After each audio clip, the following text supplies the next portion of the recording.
Welcome to Home Gardening 480. I have a little short watermelon tutorial for you. So watermelons like a lot of fertilizer. If you overwater them, they will split. So if you have a bunch of rain coming, which we've had some rain, you've got to be mindful to pick the ones that are close to being ready or are ready. I want you to zoom in right over here, if I can cover this one adequately. There is a tentacle that is closest to where the watermelon is attached, and that tentacle should be dried up and brown before you harvest your watermelon. The other sign is you look for a dull watermelon. This one is very dull. The one that's next to it is a lot younger. It's a bit shinier, and you can see this tentacle is green. The tentacle that's there is green. So that one's definitely not ready. I'm gonna clip this one right here because we need to get some stuff harvested before it goes bad. They don't continue to ripen after you pick them. So you've got to try to do your best. It's a Russian roulette, so to speak. You don't know if you're gonna get a sweet watermelon or not. So you have to just try to work with the varieties you have. These are Crimson Sweet, and I want you to zoom in just right over here. There was a watermelon that I picked earlier today that was right here, but right next to it, if I can pull that back, this is called Sugar Baby. This one is almost ready. This tentacle is brown.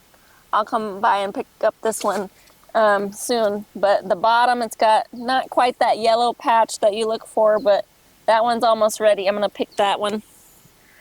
And the rest of these striped appearing watermelons are Crimson Sweet. I've got another one right over here. And you can see there's a lot of smaller watermelons. These plants were planted, or excuse me, they were transplanted on Easter. So they're definitely past 120 days out here. But again, this is where the watermelon is attached. The closest tentacle is, if you can see that, is brown and dried up. So I can also pick this one here. I had an idea, because we're gonna have to transition this bed in the next month or so, that I was gonna cut out or take off the smaller watermelons and just leave a few of the mid-size to continue to ripen so that we can clean up this jungle that we're in the middle of here. And I just want to make a quick caveat here. Look at the sunflowers, and you can see there's little sunflower seeds. This is the Mammoth variety, and there's the mature sunflower seeds, which are edible. And I have a little clip or some still shots of some parrots that have been roaming the neighborhood and enjoying these sunflowers. So definitely something to do.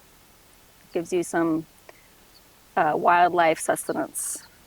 I just want to say that we counted all the watermelons that we could see, and there are 35 watermelons. So yeah, watermelons.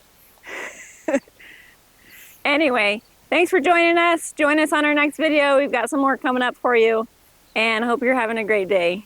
Subscribe and like the video. As my son says, you got to ask for that. So I'm asking for people to subscribe and like the video.